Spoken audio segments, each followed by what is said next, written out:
Merci et merci aux organisateurs pour leur invitation. Bon, le titre est à prendre, enfin l'invention littéraire est à prendre au sens assez large par opposition à invention technique. En fait, pour vous expliquer un petit peu d'où vient cette présentation, c'est un travail que j'ai commencé à la fin du siècle dernier.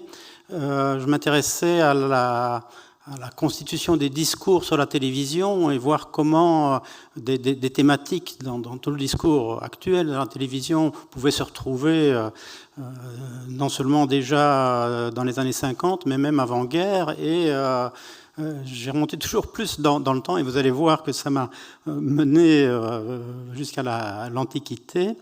Et bon, j'ai commencé mon site en 1999.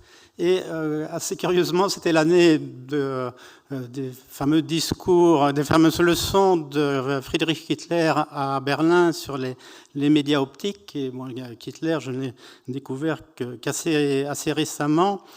Et j'ai été très heurté et amusé par son chapitre sur la télévision, que je trouve plein d'erreurs techniques, d'approximations et d'obscurité, mais surtout par cette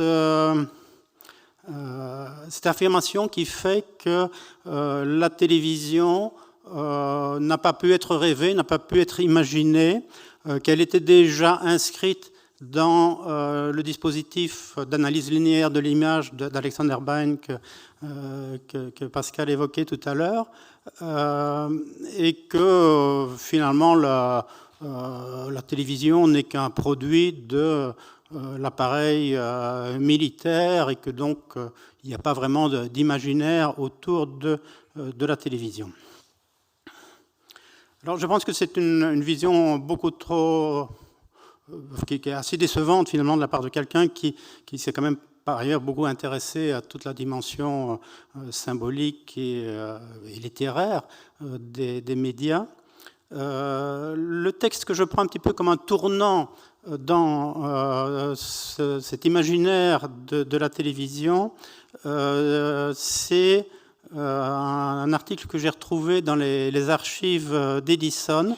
C'est le premier canular sur la télévision qui est publié le 30 mars 1817 dans le New York Sun, qui lance le terme électroscope et qui décrit donc un appareil qui vient d'être présenté par un inventeur et qui liste de manière assez étonnante ce que vont être finalement les principales fonctions de la télévision et même d'Internet.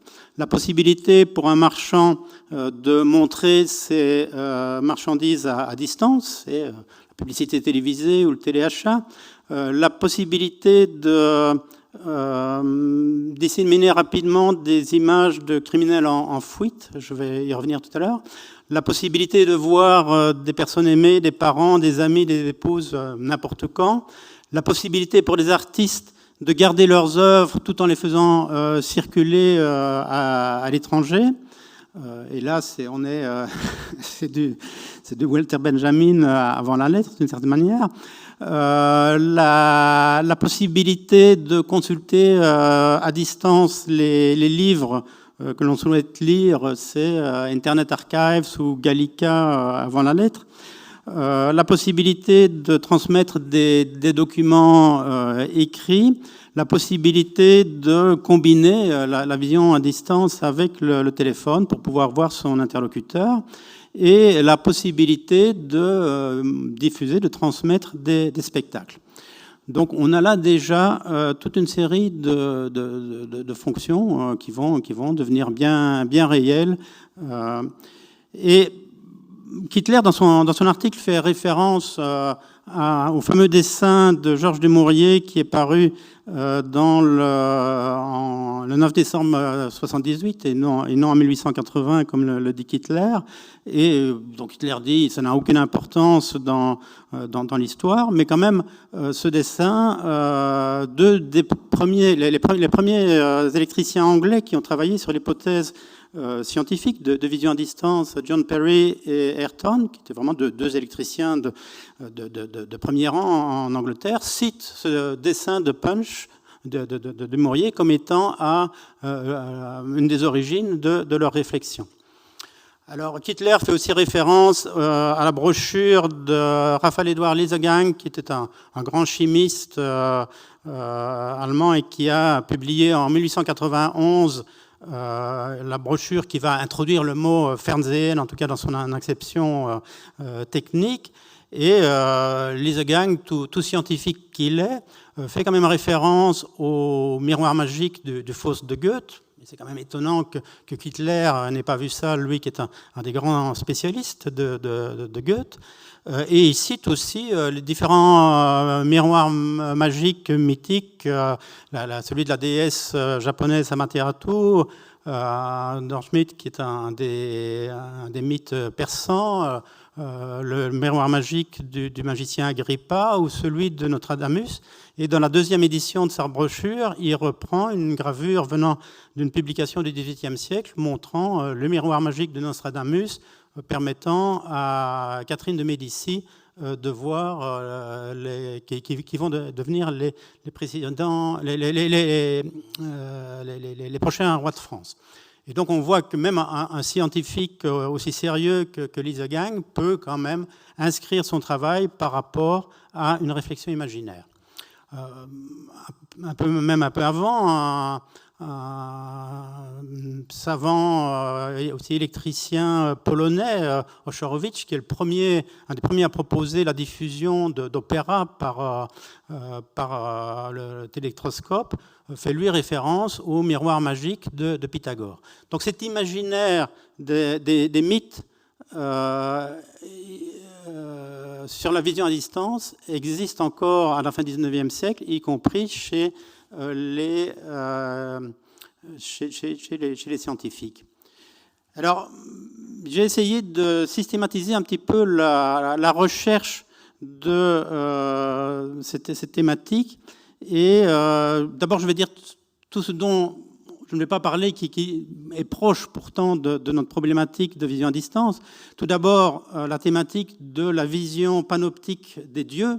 Et là, je vous renvoie à un ouvrage, le symbolisme de l'œil de Dehona, qui est vraiment un ouvrage de référence là-dessus et qui cite dans toutes les religions, non seulement occidentales, mais asiatiques ou de l'Amérique, les civilisations précolombiennes, où le dieu ou les dieux sont, où le soleil ou les rois sont dotés de l'ubiquité et de la vision panoptique.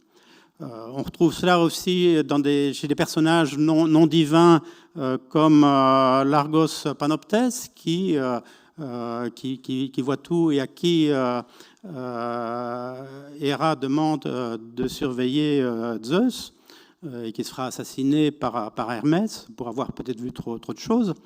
Ou le personnage de Lincei qui, lui, est doté de la capacité de vision aiguë, de voir très loin à distance.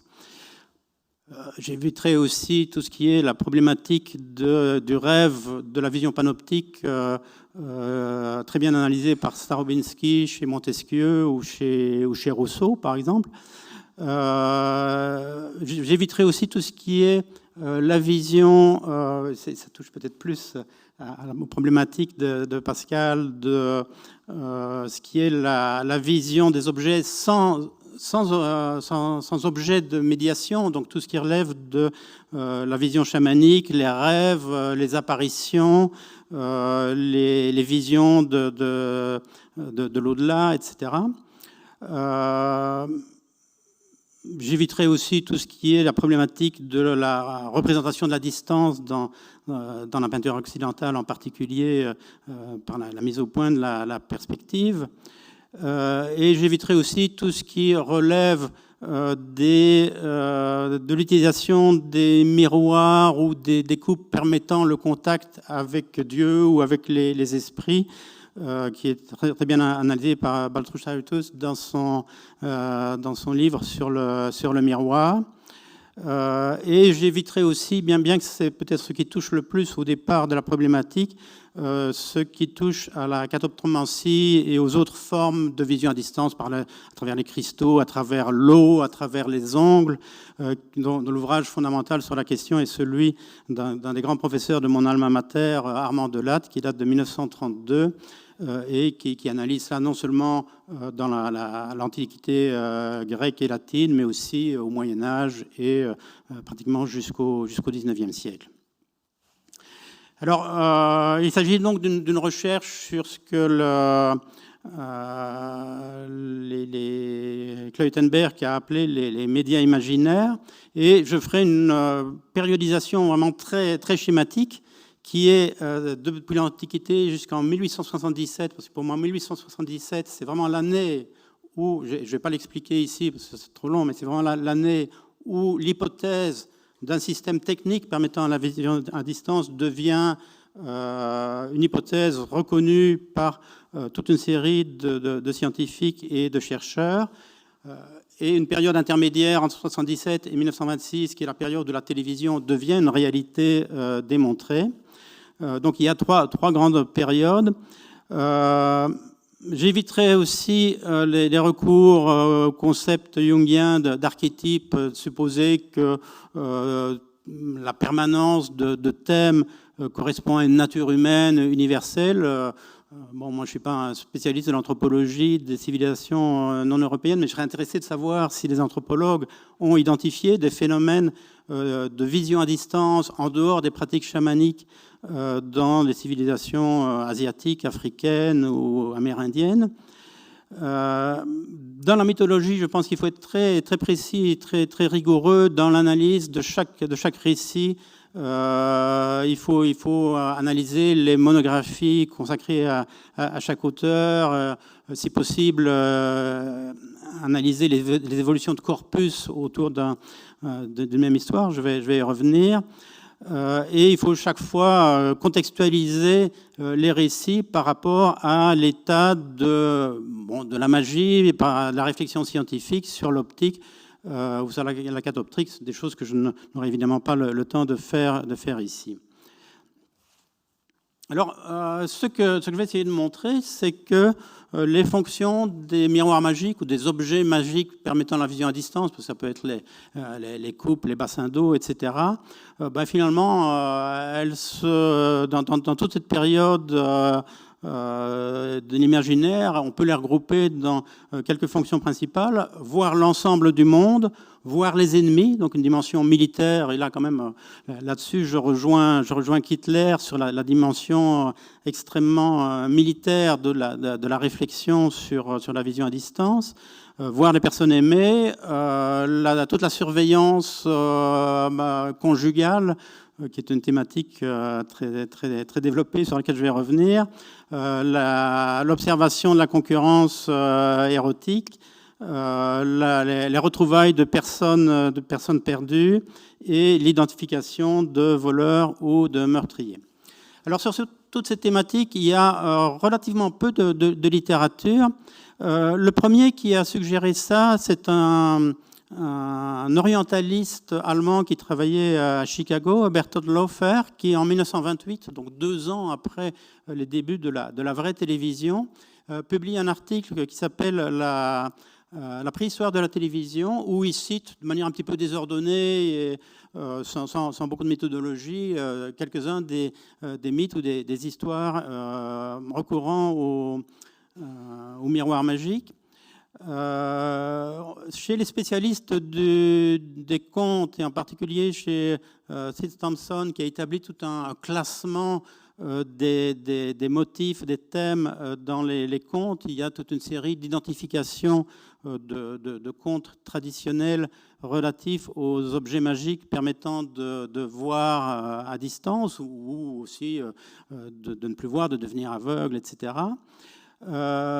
Pierre Versin, dans sa fameuse encyclopédie de l'utopie et la science-fiction, a posé quelques jalons. Baltruatisch, dans ses essais sur la sur le miroir a développé certaines choses. Et plus récemment, Jean-Jacques Ledoux, qui est décédé maintenant, mais qui est la personne qui m'a intéressé à cette problématique il y a une vingtaine d'années, a publié différents articles. Alors, je dois aller vraiment très, très vite sur la vision d'ensemble du monde. Le texte le plus ancien est celui de Lucien de Samosate dans ses Histoires véritables, donc qui date du second siècle après Jésus-Christ, et qui est une histoire, un des premiers voyages fantaisistes dans des pays imaginaires. Et le roi Endymion lui présente un miroir magique qui lui permet de voir tout ce qu'il veut dans le monde, y compris ses proches, mais dit-il de manière ironique, je ne suis pas certain que eux peuvent me voir, et je vous assure que c'est la vérité.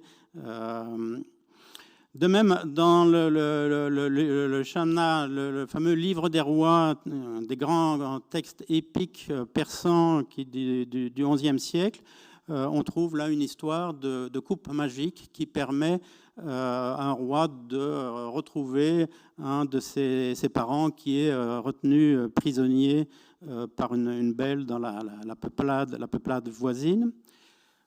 Au XVIIIe siècle, on retrouve cette thématique de la vision panoptique dans la Giphantie de Tiphaine de la Roche, qui est aussi un livre considéré comme un des livres visionnaires sur la photographie. Dans les recueils de contes d'Afanassiev, qui est le grand collecteur de contes russe, on retrouve l'histoire du miroir magique qui est par bien des aspects proche de celle de Blanche-Neige, mais alors que chez Blanche-Neige, dans le conte de Blanche-Neige des frères Grimm et dans la plupart des versions qui existent, le miroir permet uniquement à la reine ou à la marâtre de voir Blanche-Neige ou ses concurrentes. Là, chez Afanassiev, il est dit clairement que le miroir magique permet de voir tout ce qui se passe dans l'ensemble de l'univers. Alors cette thématique de l'ubiquité de la vision panoptique, on la retrouve formulée dans un des tout premiers textes scientifiques sur la vie en distance, qui est la brochure d'Adriano de Paiva, professeur de physique à l'université de Porto, et qui en 1878 puis en 1880 imagine donc le télétroscope qui, combiné au téléphone, permettra à l'homme d'être doté de l'ubiquité, de bénéficier de l'ensemble des réseaux filaires qui couvriront le monde. Alors c'est l'ubiquité formulée avant Valéry, mais il s'agit ici non pas de l'ubiquité des œuvres d'art, mais vraiment de l'ubiquité pour l'observateur, pour l'utilisateur de la machine. Un peu plus tard, on trouve chez Frank Parsons, qui est le premier économiste, à ma connaissance, qui s'intéresse à la possibilité au télétroscope, donc un appareil de vision à distance. Il imagine aussi qu'on pourra voir les amis, qu'on pourra voir les chutes de Niagara, que les Français et les Allemands pourront se voir par-delà le Rhin. Et il écrit le monde sera à nos pieds, donc cette perception de la vision complète du monde. En ce qui concerne la dimension, la perception militaire, la vision de l'ennemi, le premier texte vraiment fondamental est le roman d'Alexandre de Pseudo-Callisthène, donc qui est un grec établi en Égypte au IIe, IIIe siècle, et qui écrit l'histoire d'Alexandre le Grand. Et Alexandre le Grand est supposé être le fils de Nectanébus, le dernier pharaon, roi magicien, pour reprendre la terminologie de Fraser, et qui peut voir ses ennemis sur un bassin d'eau, voir le déplacement des flottes ennemies, et qui à un moment donné réalise que il va être battu, passe en Macédoine et va tromper le roi Philippe avec Olympia. Il va devenir le père d'Alexandre. Et ce roman d'Alexandre va avoir répercussion incroyable pendant tout le Moyen-Âge. Et l'histoire de Nectanebus va être reprise ou ne pas être reprise, parce que certains des écrivains considèrent qu'elle n'est pas, que cette origine bâtarde et avec un père magicien d'Alexandre n'est pas conforme à la dignité du personnage. Mais on la retrouve en particulier dans le roman Toute chevalerie de Thomas de Kent, donc qui est une version anglo-normande vers 1175. Et où apparaissent, d'après les dictionnaires historiques, c'est là qu'on trouve pour la première fois les mots imagination, les mots simulation. Et les spécialistes, les médiévistes ont beaucoup travaillé sur le roman d'Alexandre. Et l'interprétation est que si l'histoire de Nectanebus est conservée dans cette version, c'est que le roman est écrit dans le contexte de la cour des Plantagenets, qui accordait beaucoup d'importance à l'expérimentation et à la recherche sur l'optique. Un autre thème est celui de la vision à distance via le phare d'Alexandrie, dont on trouve des attestations déjà dans les textes anciens égyptiens ou coptes, et qui va être repris dans toute la littérature européenne jusqu'au XVIIIe siècle. Le phare est doté d'un miroir qui permet de voir les navires qui arrivent et éventuellement de les détruire en recourant au miroir d'Archimède, miroir concave qui permet de mettre le feu aux bateaux ennemis. Un autre texte, probablement issu aussi de toute la thématique du phare d'Alexandrie, et la lettre du prêtre Jean, dont il existe plus de 400 versions différentes dans 15 langues différentes. Et là aussi, le palais du prêtre Jean est doté d'une tour qui permet, grâce à un miroir, de voir les ennemis. Autre miroir à fonction militaire, c'est celui de Pythagore, qui est une thématique surtout du XVIIe siècle, où on imagine que le miroir de Pythagore permet d'envoyer des lettres sur la Lune qu'on peut réceptionner et qui donnent des avantages militaires. Et par exemple, il y a des rumeurs selon lesquelles le miroir de Pythagore aurait été utilisé pendant le siège de Milan en 1415, ou qu'il était utilisé entre Londres et Constantinople. Cette thématique de la vision à distance de la guerre, on va la retrouver chez les dessinateurs de cette période de début de réflexion des années 1870-1880, dans le magazine Puck, où un certain Kepler imagine un correspondant de guerre partant couvrir la guerre des Balkans avec un électroscope, et chez Robida, des dessins plus connus de vision de la guerre à distance. L'intervention des militaires dans l'invention de la télévision sera relativement tardive. Il y a quelques exemples un peu individuels. Et à ma connaissance, la première implication réelle des militaires dans la recherche sur la télévision, c'est en Russie, quand Lev Termen présente sa télévision mécanique au maréchal Voroshilov et à Staline, et où directement son invention est classée secret défense pour pouvoir est supposé permettre l'observation des frontières. Alors, de manière amusante, on retrouve le thème de la vision de l'ennemi à distance dans une déclaration de Marconi. Il m'a fallu 20 ans pour retrouver le texte, où Marconi défend la thèse que la télévision va empêcher la guerre, puisqu'elle permettra de voir les déplacements de troupes et donc d'anticiper le conflit. Théorie dont se moquera Trotsky, et dont ce qui s'est passé le 22 février l'an dernier peut nous montrer qu'elle était effectivement complètement absurde. Une autre fonction attribuée au miroir magique et qui est bien mise en évidence par Armand Delatte, c'est la possibilité de voir, d'identifier, de connaître les voleurs, avec des rituels où on demande aux enfants de regarder des miroirs pour pouvoir identifier les voleurs. Il y a aussi une histoire de Wagner, l'assistant de Faust, qui grâce à un miroir magique, identifie un criminel à Naples.